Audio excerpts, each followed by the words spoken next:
This video is about Morse code and in particular paddle keys, a simple paddle key.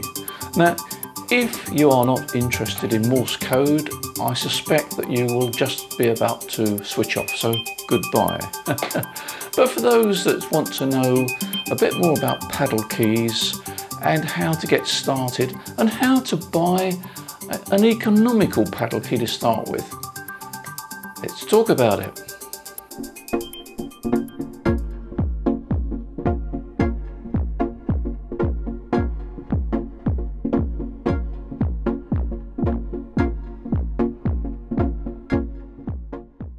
Well, welcome to the Waters Stanton video channel once again. I'm glad you could join me. Paddle keys, an essential part these days of Morse code. The purpose of a paddle key is to make it easier to send Morse code. There's less wrist movements than the old, what we used to call the pump action key, which was up and down. It did make your wrists ache quite a lot. And certainly you couldn't send fast CW very easily, and certainly not for a long time. So the paddle key has revolutionised the CW part of our hobby. But what is a paddle key? Well, I'm going to show you in a second a paddle key in action and explain how it works, and then discuss quite an economical paddle key that will get you started if you're just beginning your journey into the realms of Morse code. And if you are, welcome. You'll enjoy it. If you've looked at paddle keys on the internet, you'll notice there's a big range of prices. You can pay £300 or £400 for a paddle key, and you might well ask, well, what's the difference? You know, it's very difficult to explain the difference until you start to use a paddle key. I suppose I don't play golf, but I can imagine that a golfer will explain to you why his clubs are so more expensive than you as a beginner have paid for your clubs. And it's not visibly always obvious, it's the feel of it. And the same with the paddle key, it's the feel of the paddle key, the movement and so forth. And once you've used a paddle key, you'll then find that when you compare it, the budget key, with the more expensive one, there is some differences, but they're subtle. And it's very difficult to put it into words, the difference. But a keen CW operator will think nothing about paying £200 or £300 for a paddle key if that's the one that suits him. And it's the same, as I say, with golf, and I guess it's the same with musical instruments. They all look very similar, but the price difference does reflect that subtle difference that only the user can tell. So, on this video, we're going to talk at the bottom end, because I'm talking to you guys that have just come into the hobby, perhaps decided to learn CW. You need a paddle key because that's the way that most people send Morse code these days, but you don't know where to start. Well, if you start at the bottom, you're not going to waste a lot of money. So let's talk about a budget key. But let me first explain how a paddle key works. This is an original pump action key, and to send any character you've got to press down and release. So that's a dot and that's a dash. So every single character or every single part of a character you have to move up and down. So if we're sending a V, it will be, that's 4 movements. If we were sending F, that's also 4 movements. O would be, and S would be. So you can see there's a lot of movements on this pump action key. This is a military key, probably dating back to the 1940s, something like that. But it's okay for short sort of conversations, QSOs, but after time your wrist starts to ache, and there's a limit to how fast you can send, and if you are sending fast, that tends to make your wrist ache even more. Now this is a development, somewhat unusual development really these days, but basically it uses paddle action, but it still is not automatic. if I press that side, I send a character, and if I press that side, I send a character. But in order to send a series of dots, instead of going like that, I can go, and if I want to send a series of dashes, I can go 1, 2, 3. It does make sending a little bit easier, but it's still not an electronic key. It still uses the manual keying system. Just a mono jack goes into the back of your transceiver. But the advantage is that when you press the key, it springs back automatically. So if I was sending CQ, I can send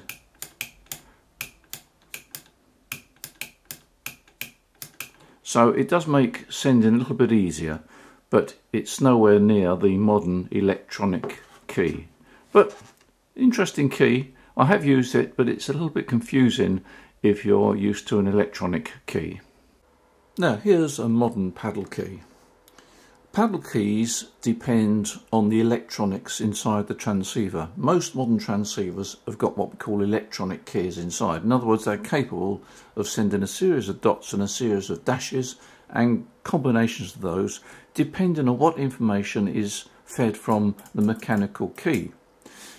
Interestingly enough, there was for some time the popularity of mechanical keys. I haven't got one to show you, but basically a mechanical paddle key worked on the principle of a pendulum on the end of a spring, and you could make this pendulum action generate dots or dashes. That really has gone into disuse now. I think still one or two stations may use them, but they're somewhat antiques. The modern key, paddle key, is a mechanical device, and its sole job is to send information back to the transceiver in order that the transceiver will send dots, dashes or combinations thereof. So let's put some volume on here. This right hand paddle sends dashes,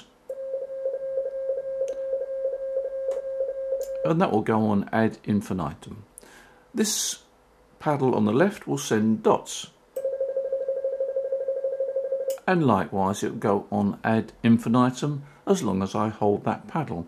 Both paddles are spring loaded, so as soon as you release them they go back to the off position. So if I wanted to send the letter S, which is 3 dots, I send 1, 2, 3 S, S. And if I want to send the letter O, I send 3 dashes. Now I'm sure some of you are ahead of me on this one, so let's send SOS.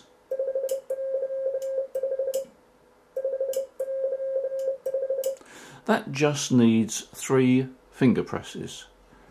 If it was a pump action key, it would need what, 9 inputs up and down. So the paddle key is so much easier to use.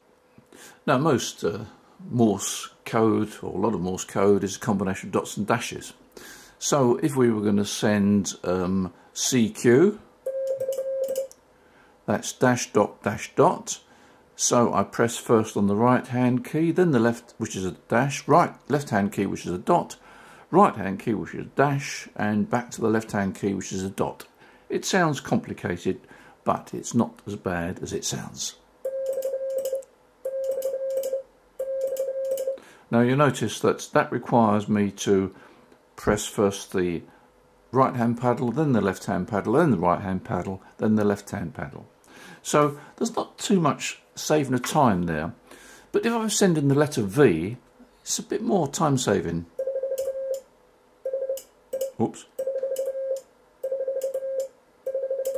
The letter V has got 3 dots and 1 dash, but it only requires 2 finger presses.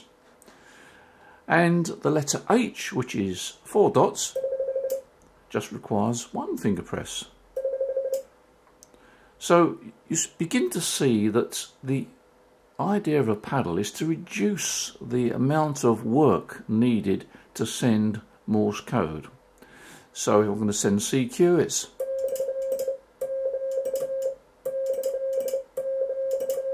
now. If you look at that, you'll find, if you watch that, you'll find that on the second letter, Q, there are two dashes, a dot and a dash. So I can hold my finger on the right hand paddle to give me two dashes, a dot and a dash. So it's two dashes, dot, dash. That's Q. I always remember it as Here Comes the Bride. That's one or two shortcuts I used when I was trying to remember letters. Here Comes the Bride, Q. So if I want to send CQ,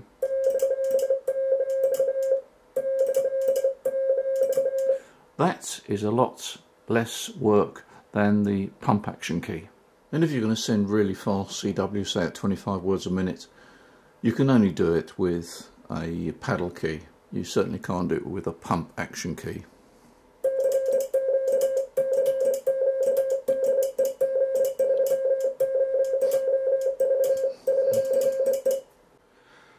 Now most keys are also what we call Iambic keys. We've already seen that we can get a series of dashes and we can get a series of dots. But with Iambic Keying, we can press both paddles one after the other very close together.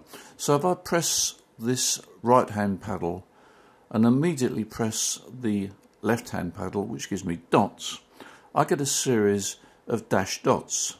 So let me show you. So I press the right hand key first of all, which is the dash key, followed very quickly by the dot key. So I get dash dot, dash dot, dash dot. Likewise, if I press the left hand key first, followed by the right hand key, I get dot dash. So you see, that involves even less movement of the hands. You get a series of dash dots or dot dashes simply by holding the key or using the key in a particular way. So if I'm going to send CQ, normally what I'd do is I'd send CQ, C followed by the letter Q, that's a C, and then Q. But I can send the C automatically. That's the Iambic key, just two finger movements instead of. That's the normal way of sending C, but Iambic it's. Whoops. So if I'm going to send Q, it would be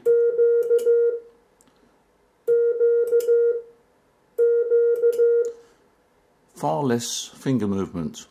I hold the right hand key for two dashes followed by a dot and then let the dash follow on. So it's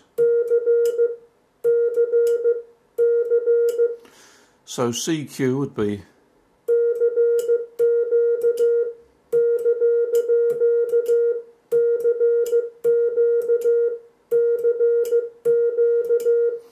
it's very simple, but Iambic keying is not that easy. Some people like it, some people don't. I tend to use it occasionally, but not all the time. I tend to use it for calling CQ, but during normal QSOs probably I fall back to the instead of. It's a personal preference, it's a skill that you need to practice, and you may find that you like it, and of course if you like it you'll take to it quite easily because it does require even less movement of the fingers, so it's almost an effortless form of CW. But if you don't feel that you want to go down that road, then just use the paddle key as a normal electronic paddle keyer.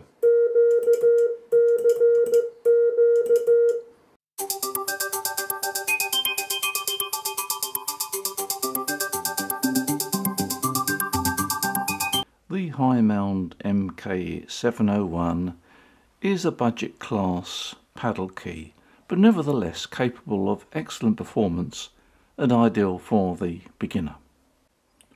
The paddles themselves are quite close together, but they are independent, so it's an Iambic Key. You can press that paddle or that paddle, and you can squeeze one against t'other to give you dots, dashes and dash dots. Because it's an electronic paddle key, there are three connections. The centre connection is earth, and the other two connections are one for dots and one for dashes. Now here's a tip. The 3.5mm stereo plug's a bit of a pain to solder, particularly if your eyes are getting a bit tired and old. So what I did, I bought myself a cheap stereo connector lead with 3.5mm plug on either end, and simply chopped one end off and put some solder tags on, and then connected it directly to the key.